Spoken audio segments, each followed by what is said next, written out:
नमो नमः। नमस्कार, जय माता दी। सुमंगल भविष्य संस्थान की तरफ से आचार्य साक्षी जैन के द्वारा ये फ्री ज्योतिष की क्लासेस चलाई जा रही हैं और आज जो हम ये क्लास में पढ़ेंगे वो आज की हमारी ये प्रथम क्लास है और इसका जो हमने YouTube पे जो हमने इसका नाम रखा है वो है अपनी कुंडली देखें पार्ट 1 के नाम से आप इसको वहाँ देख सकते हैं। तो आज जो हम सीखेंगे बिल्कुल इन क्लासेस में मैं थोड़ा सा इंट्रोडक्शन आपको दे दूं कि इन क्लासेस में हम लोग बेसिक की भी बेसिक जो होती है ज्योतिष वहाँ से हम स्टार्ट करेंगे। मतलब जिसको 0% बेसिक भी नहीं मालूम ज्योतिष का, ABC भी नहीं मालूम ज्योतिष का, वो यहाँ से देखना शुरू करें और धीरे धीरे हम इसको आखिरी लेवल तक लेकर जाएंगे। तो ये जो ज्योतिष की क्लासेस अब मैंने शुरू की हैं ये बिल्कुल ABC से शुरू की जा रही हैं। तो आज हम जो हमारी जो आज जो फर्स्ट क्लास है, आज हम सीखेंगे कि ज्योतिष में जो ये हम लोग कुंडली बनाते हैं, ज्योतिष में हम जो ये कुंडली बनाते हैं इसमें हम लोग ग्रह बिठाते हैं, नक्षत्र बिठाते हैं, तो वो क्या चीज़ होते हैं।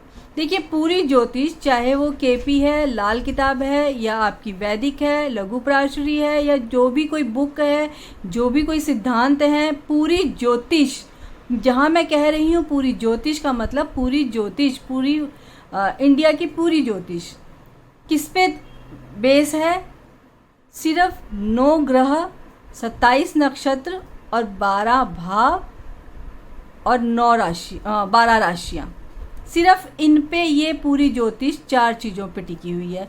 चाहे वो ज्योतिष का मेथड कोई भी हो, आप किसी भी मेथड से पढ़ सकते हैं। आप इस चीज़ के लिए फ्री हैं बिल्कुल कि आप KP पढ़ें या लाल किताब पढ़ें या भृगुनंदी नाड़ी पढ़ें या कोई भी ज्योतिष पढ़ें, सब में यही 4 चीज़ों के द्वारा कैलकुलेशन की जाती है। तो सबसे लेकिन यहाँ मैं एक बात ज़रूर कहूँगी जो हमारे गुरुओं ने हमें सिखाई वो ये थी कि कोई भी आप ज्योतिष की विधि पढ़ें, सबका बेस यही बेसिक लेवल है, यही वैदिक का जो मैं अब करने वाली हूँ शुरू, यही बेसिक का लेवल हर विद्या का बेस है।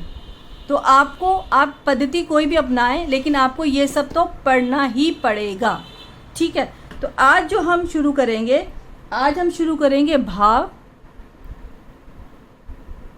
और राशि और ग्रह। तो सबसे पहले जो हम लोग देखते हैं, ये जैसे हमारी कुंडली बनी रहती है, अगर आप किसी के पास अगर कुंडली का कोई ऐप नहीं है तो आप एस्ट्रोसेज कुंडली को एस्ट्रोसेज ऐप होता है जो प्ले स्टोर से आपको मिल जाता है, आप उसको डाउनलोड कर लीजिए। आपको वहाँ ये कुंडली बनी हुई आपके नाम, जब आप अपना नाम, पता और वो सब डेट ऑफ बर्थ वगैरह डालेंगे तो आपके पास इस तरह से कुंडली बनी हुई प्रॉपर आ जाएगी। या तो आप वो ले लीजिए या फिर जो पुरानी कुंडलियाँ अक्सर बना के पंडित जी वगैरह हम लोगों को दिया करते थे, वो कुंडली भी काम करती है, ठीक है। तो आपको जैसे संभावना आपको ठीक लगे आप वैसा काम करिए। तो जैसे ये घर है, ये कुंडली बना दी गई है और जो इसका ये घर है, जो ये बॉक्स बना हुआ है, ये त्रिकोण बना हुआ है, यानी कि ट्रायंगल है, ये एक ट्रायंगल है और ये फिर चौकोर आ गया, ट्रायंगल ट्रायंगल चौकोर।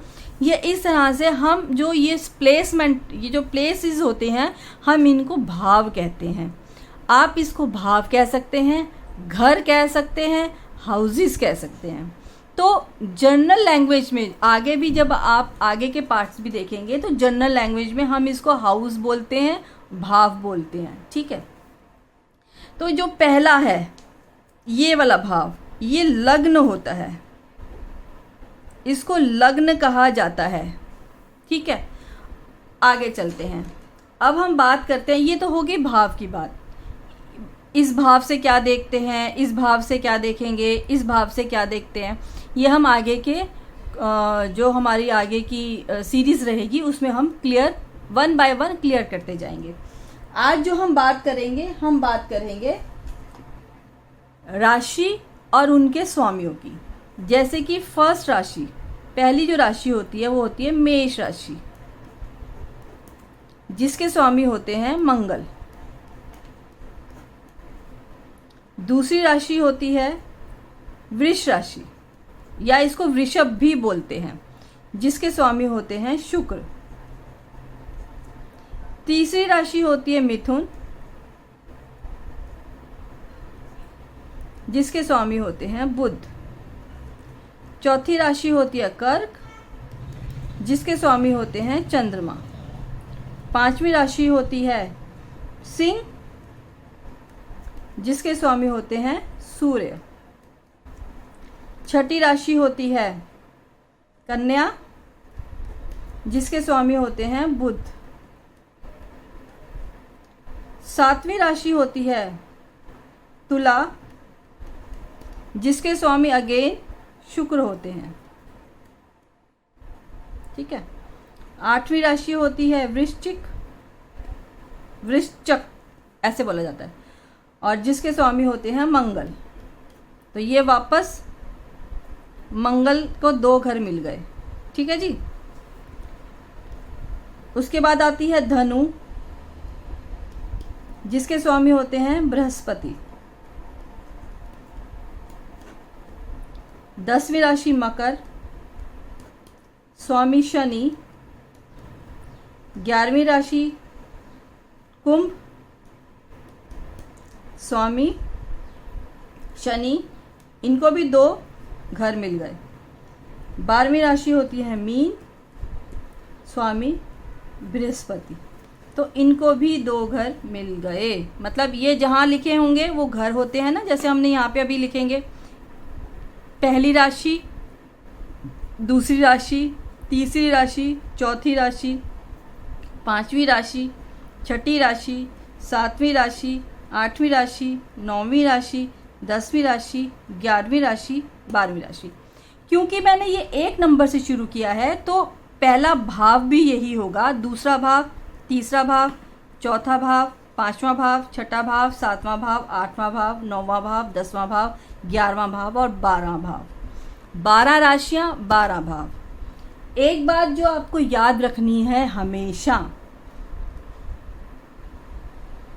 जैसे मैंने ये 1 नंबर लिखा है तो ये राशि हो गई। ठीक है। तो ये राशियां मूव करती हैं।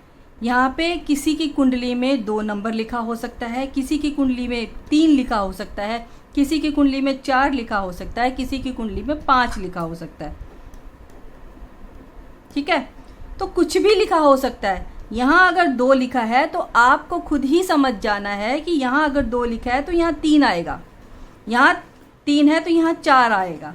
अगर यहाँ 5 नंबर लिखा है, यानी कि लग्न में पहले भाव में अगर यहाँ 5 नंबर लिखा है तो यहाँ 6 आएगा, 7 आएगा, 8 आएगा, 9, 10, 11, 12, फिर 1। 12 के बाद 13 नंबर नहीं आता, 1, 2, 3 और ये 4। ठीक है। इस तरह से आपने राशियां तो बदल के हम देख सकते हैं, राशियां बदल लेती हैं, भाव कभी नहीं बदलते। पहला भाव ये है तो हमेशा पहला भाव ये ही रहेगा, दूसरा भाव ये है तो हमेशा दूसरा भाव ये ही रहेगा। राशि कोई भी बैठ सकती है। ठीक है जी। ये तो आज हमने सीखा कि 12 राशियां, 9 ग्रह,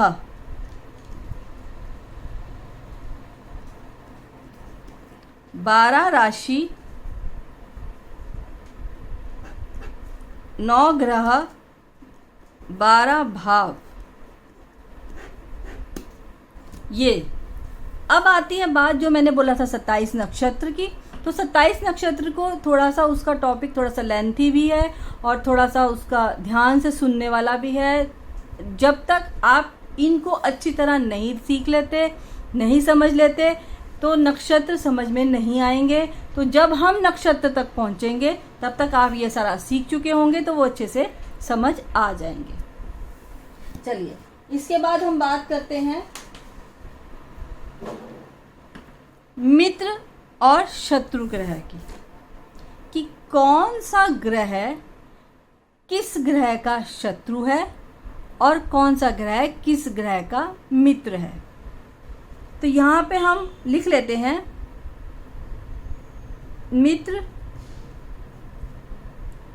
मित्र ग्रह के अंदर आता है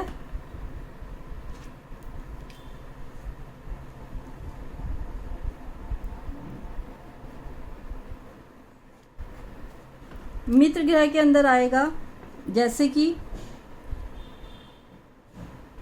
सबसे पहले हम लेंगे सूर्य, चंद्र, मंगल और बृहस्पति। ये आपस में मित्र ग्रह हैं। बुध ग्रह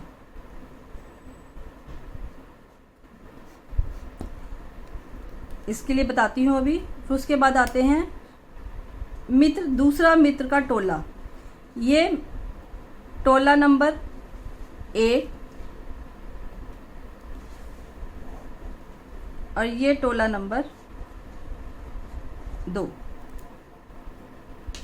यहाँ पे जो मित्र ग्रह आएंगे वो आएंगे शुक्र, शनि, राहु और केतु। तो ये आपस में मित्र हैं और ये आपस में मित्र हैं। जो ये बुध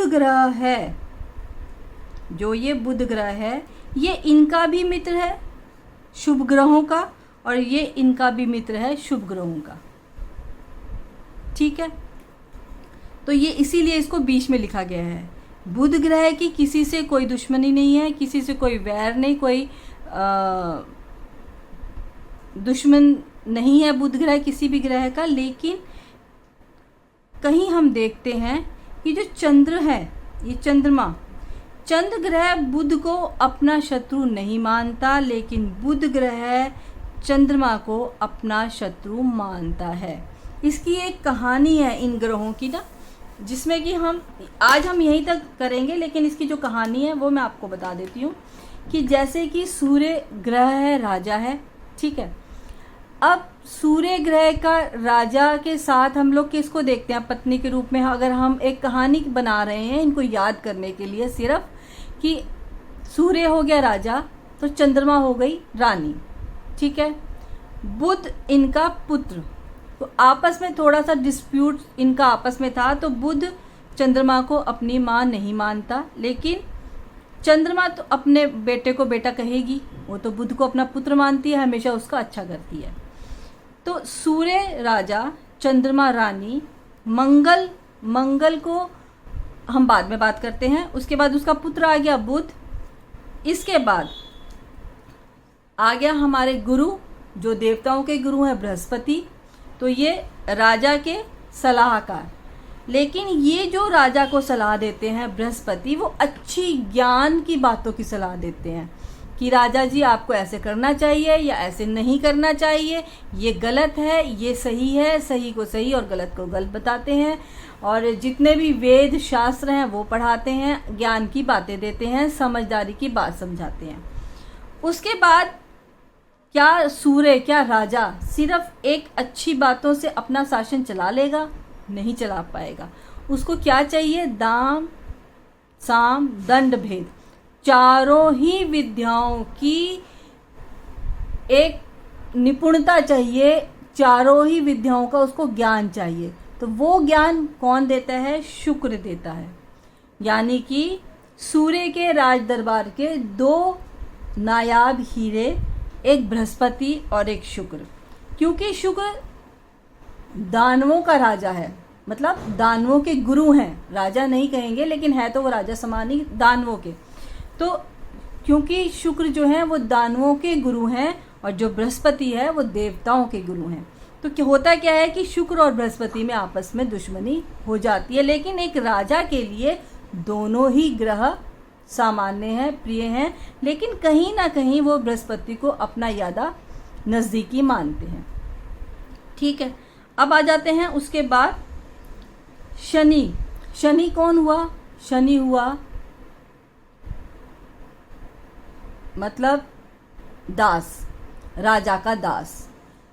जो कार्य जैसे भी करवाना है वो शनि देवता से वो करवाते हैं।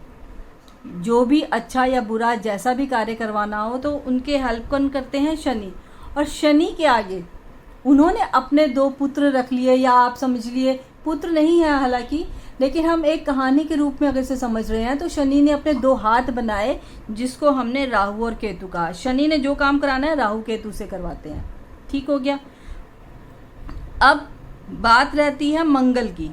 तो राजा के दरबार में सबसे ज़रूरी जो इंसान होता है, मैं ठीक है कि वहाँ एक गुरु भी चाहिए, पत्नी भी चाहिए, पुत्र भी चाहिए, लेकिन इससे भी ज़्यादा ज़रूरी जो एक इंसान होता है वो होता है सैनिक का। तो सैनिक के रूप में हम किसको देखते हैं? मंगल।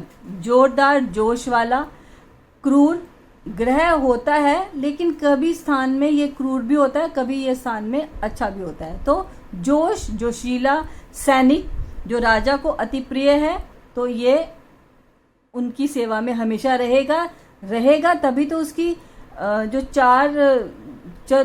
चार तरफ की उसकी सीमाएं हैं उनकी वो रक्षा कर सकेगा। तो इस तरह से हम लोग इस कहानी को पढ़ते हैं। ठीक, तो इन चीज़ों को आप आज पहली कक्षा में सिर्फ इतना ही है कि आप इन चीज़ों को देखें, समझें और याद करें, ताकि आगे की जो भी स्टडी रहेगी वो आपको आसानी से समझ आती रहेगी। आज के लिए इतना ही। धन्यवाद, नमस्कार। आप लोगों को जो भी परेशानी हो, जो भी इसमें से ना समझ आए, आप नीचे कमेंट बॉक्स में लिख सकते हैं। उनके प्रश्नों के आंसर ज़रूर दिए जाएंगे। जैसे भी समय होगा आपके आंसर्स दे दिए जाएंगे।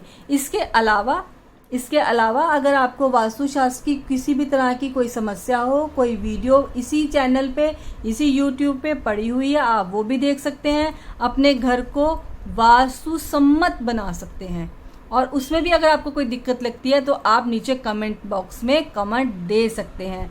नेगेटिव थिंकिंग वालों के लिए कमेंट बॉक्स बिल्कुल नहीं है। बेकार की यहाँ पर आप चैट ना करें, चैट ना लिखें। हाँ, अगर मेरे पढ़ाने में आपको कोई दिक्कत लगती है या मेरा तरीका आपको समझ नहीं आता है तो आप ज़रूर लिख सकते हैं। ठीक है, धन्यवाद।